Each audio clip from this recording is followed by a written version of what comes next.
afternoon, everybody. I'd like to welcome you to our next set of webinars linked to CollegeiP. And we're fortunate today to have our guest speaker, Debi Saunders. And Debi is Senior Quality and Improvement Officer at York College. And I've been working with Debi for about 4 years now. So Debi's been putting up with me for 4 years. And creating an improvement plan that's more collaborative and more empowers colleagues at the college. And she's been willing to talk to us today. So thank you very much then, Debi, for giving up your time. And thank you very much for everybody else for turning up to listen to Debi. So over to you then. Can you all see my screen? Yes. Excellent. Okay, this is me, Senior Quality and Compliance Officer, and my other serious for my sins, my role is the admin lead for CollegeiP.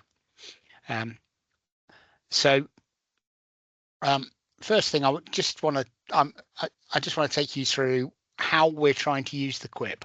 My boss has been a little bit of a radical in the way she wants to use the QIP. I remember when I first met CollegeiP and we said, well, we want to do the QIP bottom up. They looked at us like we were going mad and said, nobody does it that way. And Vicky said, well, that's the way I want to do it. And guess what? We're doing it.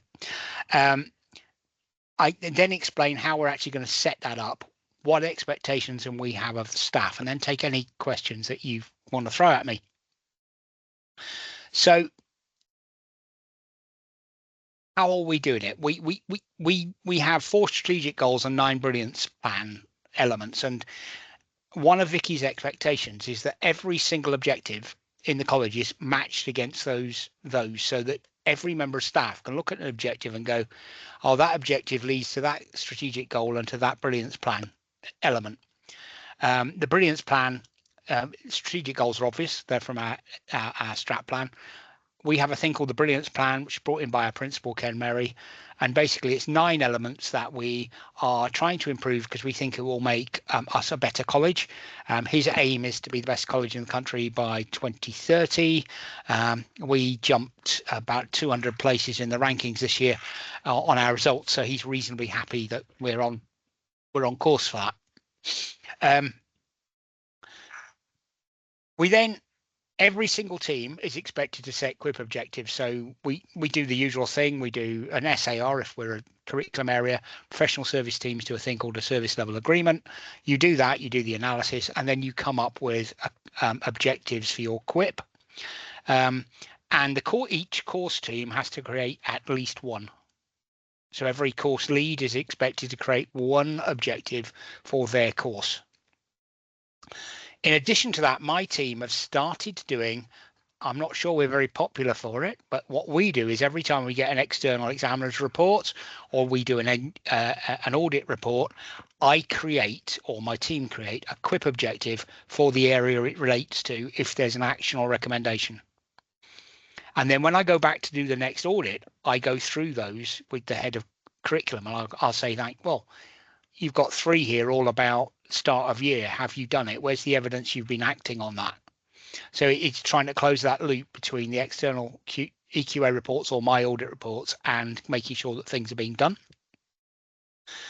The management, when they set up objectives, they set them up so that every member of their staff can see them, can add activities and add evidence. And that's something that was... The first year we did this, it didn't quite work. So I worked with one of the assistant directors and we came up with this way of doing it. So literally we now go in and we don't use the default permissions for staff.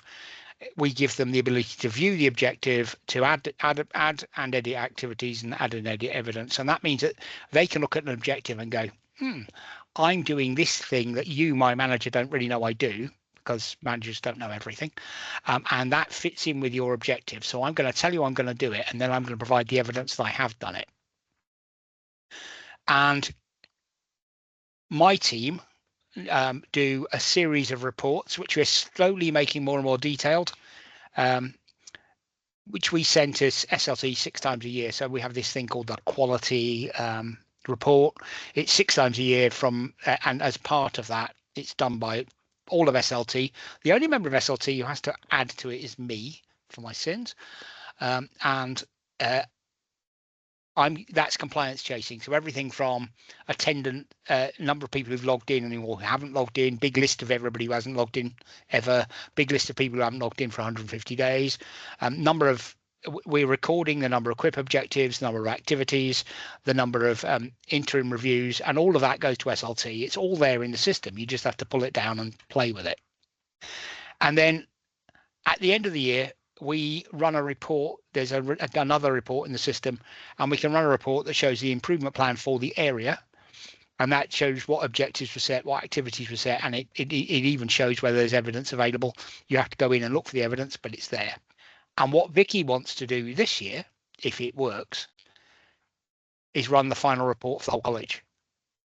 So that when she writes the overall college SAR, she can go, we had 213 objectives, 3,000 activities, 15,000 bits of evidence, and that shows we met 92% of the objectives we set ourselves, or whatever it might be.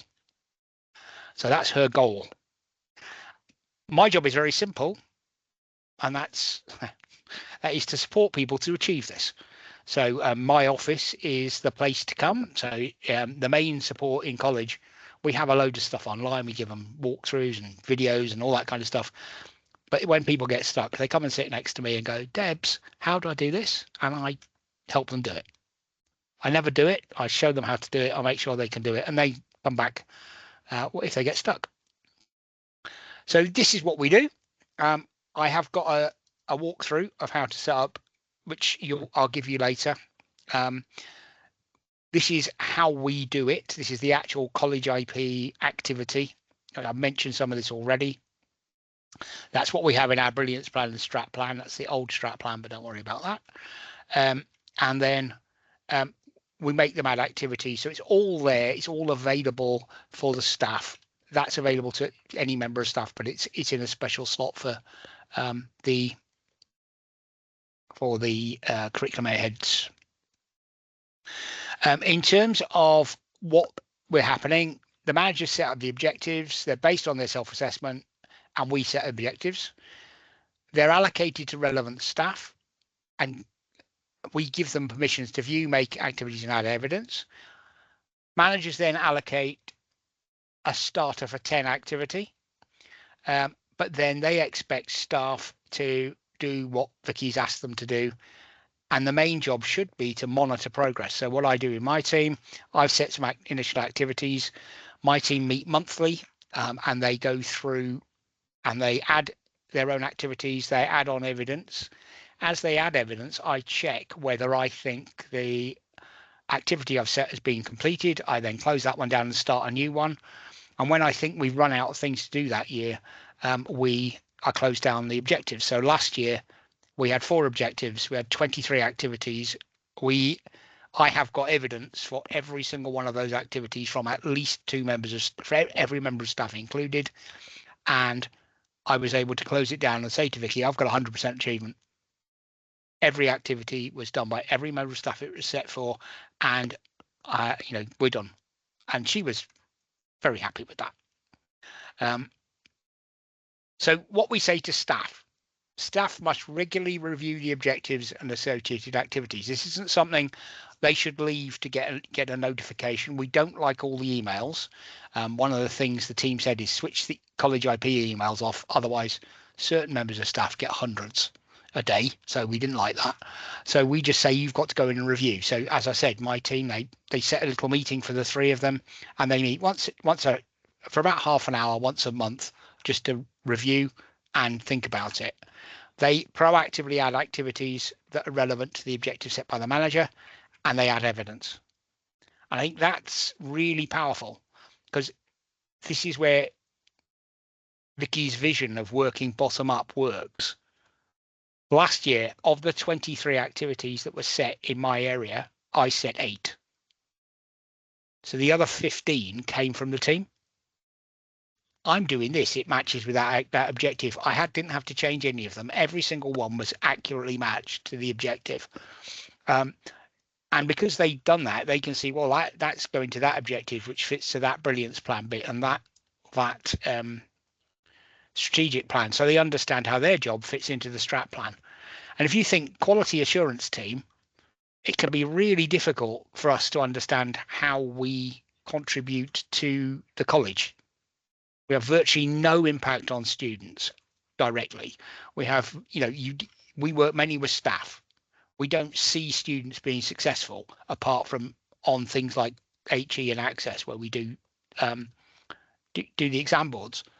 Yet my team understand exactly what our role is and how it fits into the college strat plan. And I think that's evidence that it will work for any team. And for a teaching team, it should be it works really well.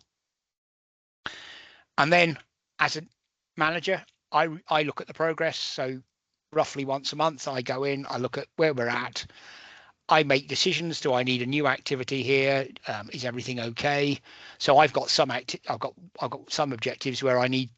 There's one about the quality reports, so I have to update that every time because sometimes I get, oh, can you add this into the quality report? So I need an additional report from member of staff.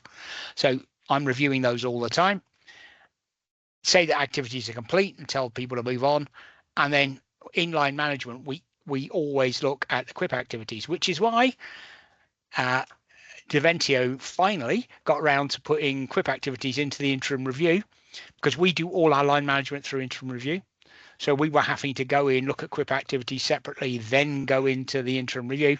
We can now open the interim review and the QIP activities are there and you can talk to staff about them because they're there and you can see them, which is amazing.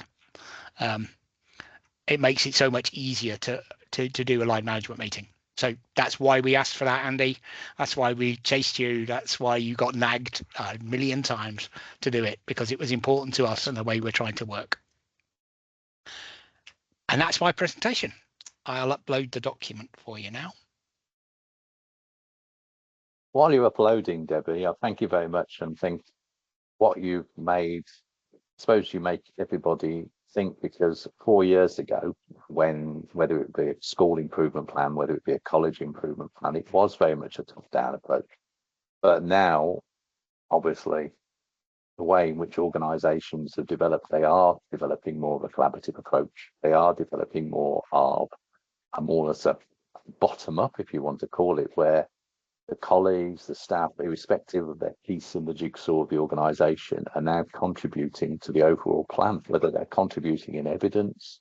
And what you've said makes perfect sense to me about how you're actually more or less engaging everybody. But it'd be interesting to know what people's thoughts are, whether they want to put it into a chat or whether they want to ask some questions about your college's more or less direction. And as you said, the impact is you're going up the rankings, so something must be working regarding that. So I don't know what people's thoughts are. So I'll leave it open for those people who've attended to see if there's any questions out there. Yeah. So okay. We've got one straight away from Melissa asking about what system Debbie's using. We just use CollegeiP as it comes out of the box with 4 years worth of experience of playing with the back end of it to make it work. And I will say, I will say there is a little bit of an art to there's a little bit of an art to playing with the back end and retrying it. One of my team, Deb and I, we've done most of the development, and we talk about 2 brain problems. So we'll be trying to do something and we'll go, this is a 2 brain problem, and we'll wait till we're both in the room and we get around one screen and we put 2 brains on the problem. So there's been a few of those to get there. But once you've got it set up, it's easy enough. It all works within CollegeiP. Brilliant, thanks, Debbie. And Melissa, one of the guys on our end will be happy to send you over some more information on the CollegeiP system following this webinar. If you'd like to hear a bit more about what we do and how we operate. See a few more people typing in the chat now as well. So we'll give these guys a second to type their messages out. Melissa, if you're going to be completely new to the system, then feel free to get in touch. Eventually I can give you my numbers and my contact details. How long has the process been in operation? We started with CollegeiP 4 years ago, started implementing it in 3 years ago. This is the 4th year of real solid operation. It gets better every year. We've just had a bit of a thing around CPD recording. I had a major department which has 54 staff that was struggling to get the sense of doing it, and I've just made the entire team do me a CPD record update because their awarding body asked for it, and now they realise it's important to use CollegeiP to record CPD. So they're starting to do it. They're meeting monthly to record their CPD, which is finally a win. Brilliant. We've got Sarah here as well, saying, I can see that you link your QIP items to your college objectives. Do you also reflect the Ofsted framework within that as well? We don't, because my boss does not believe in working towards the Ofsted framework. We do what we do because we're a great college. Ofsted come along and check it. We are aware of the Ofsted framework, but we don't frame our systems around the Ofsted framework. What Vicky will do, who's my boss, she will make sure that what we are doing is meeting the things the Ofsted framework is asking for, but we don't directly refer to it, because what we find then is you focus on what's in the Ofsted framework, which actually isn't about being the best you can be. It's about meeting a standard set by an external body, which is a very important external body, but it's not the raison d'etre of us being here. The raison d'etre of us being here is to have brilliant outcomes for our students who go on to brilliant destinations, and everything else is kind of, it's just a thing. Yeah, brilliant. But I do, I mean, just so you understand, I do 3 audits a year of our IQA, and they have bite in that if I find something wrong, I can put something in the QIP. When that manager then goes for a BPM where the principal is, they have to explain why that's happening. And if it's happening in 7 or 8 courses, why is it happening across their area? Yeah, I think that's a really good example of just how every college operates differently. I assume from Sarah's question that they try to reflect the Ofsted framework in what they're doing. And I will just add a little side note on there that the Ofsted framework is available as well inside of CollegeiP, and you're able to link your improvement plans from that page to the Ofsted page directly, and vice versa, to highlight the work that you're doing in different areas around the school onto the Ofsted framework as you go ahead and fill it out. We've got Mohammed here again as well, asking if there was any challenges when implementing the CollegeiP system, and how, and I assume how you've overcome those as well over the past 4 years. Okay, have there been any challenges? Yes.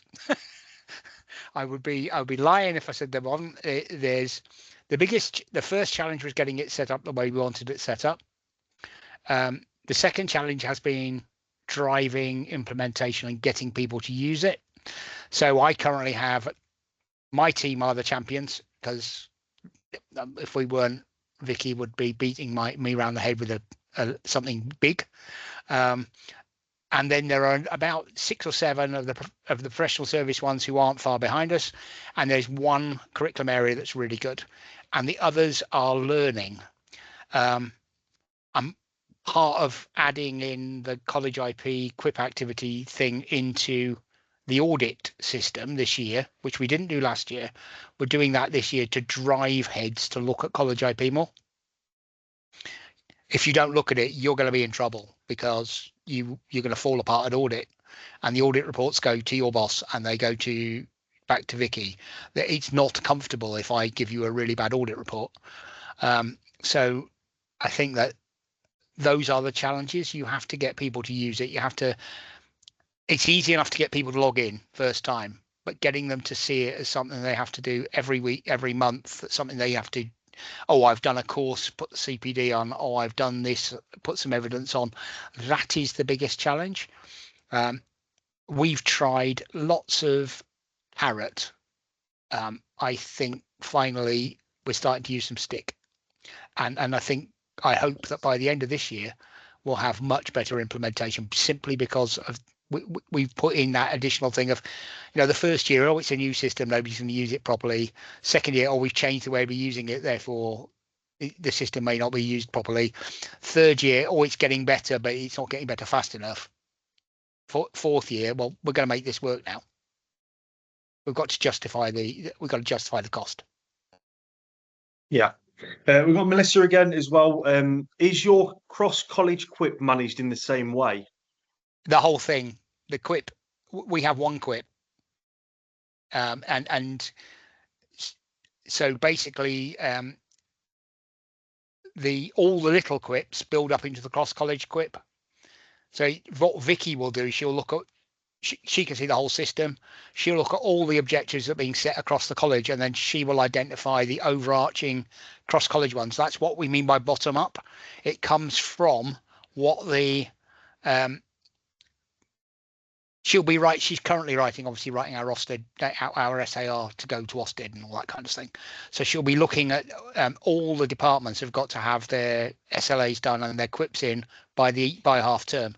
So in November, she can look at those and draw out the themes that she wants to put in the college QIP. So it's all as we try as much as possible to make it as one system. Brilliant. Now, I did see Neil typing there for a second, so I'll just give them a second to see if something comes through. What is the cost? So CollegeiP varies from college to college. It depends how big you are. But someone can reach out following the webinar, Neil, and send you over a costing for your college if that's something that you'd like.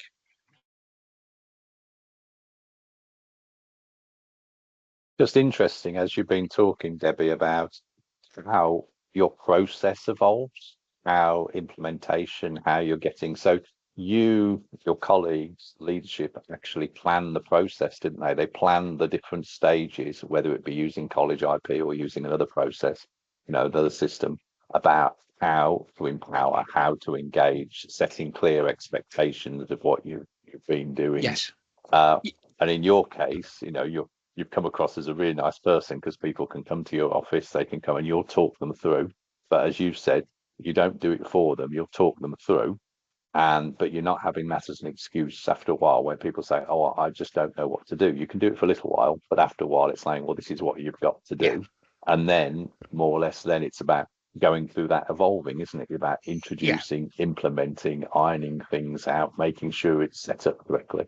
But also realizing, I suppose, what you've just said, indirectly, you're not, whenever you do and you create a system, it's not going to be 100% right, is it? It's going to evolve. You're going to evaluate. You're going to get feedback. And it seems to be constantly in a feedback loop at the college where not only driving improvement, your colleagues are setting objectives, setting activities, setting things. It's then being collated, then more or less setting some other ones. So it's constantly, you've got like a constant evolving improvement route, haven't you? It's constantly seems to be getting higher and higher and standards increasing.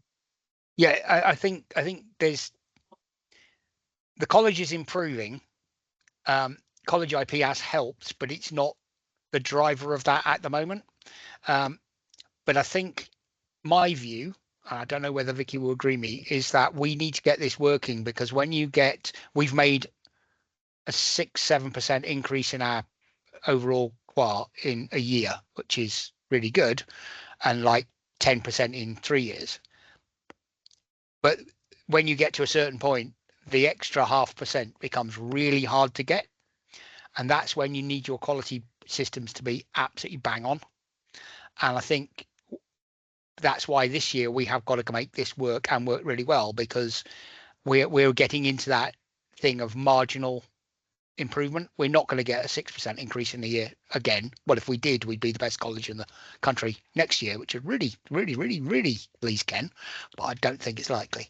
So yeah, this is about creating a really solid foundation for the college to move on next year.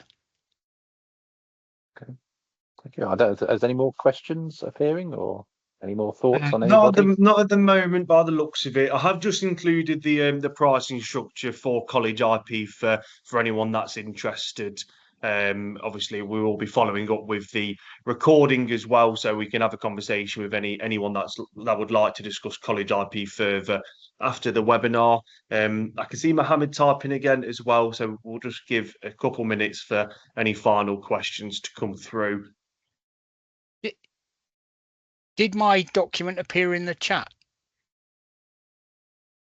Because I thought I put it in. Okay. Not that I can see.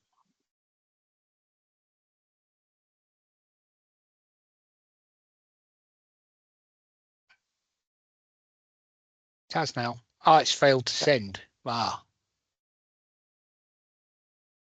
How many people in my team? Max, I effectively 3 FTE, but the most of the implementation is me and 1 member of staff.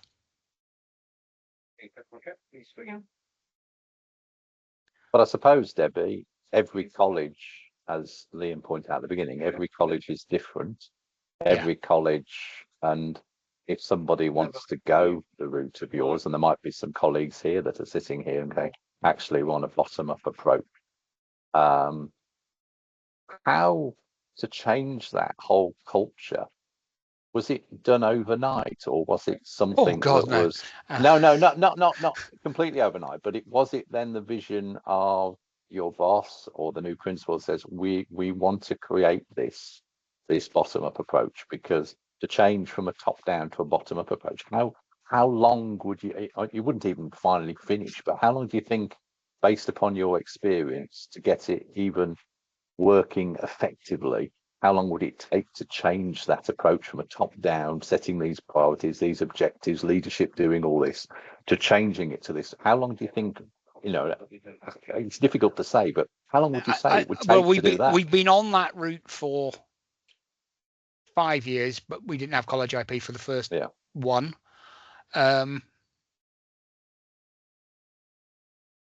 It's embedded in management's minds now. Management understand the principle and are doing it. How far down the organization it goes, I'm not sure. Okay. I think management now understand the approach, they understand what they're supposed to do, how they're supposed to do it. Whether every member of staff has got that, especially teaching staff who seem to be particularly resistant to some of these ideas. Whether they've got it, I'm not quite sure. Oh, okay. No, thank you. But are there any more questions coming through, Liam? No, I can't see anyone typing. Obviously, as Debbie says, she's happy to share her email address with the guys that have been in attendance. So I'll include that in my email afterwards for anyone that wants to reach out to Debbie with any follow-up questions as well. But I think for now, that looks about it. So I think I'll give a massive thank you to Debbie for the presentation. A big thank you to Andy for the introductions and some of his questions as well. And a thank you to everyone in the chat that's joined, that's been involved in the communications. It's been a really great webinar today, and we hope to see you at the future ones as well.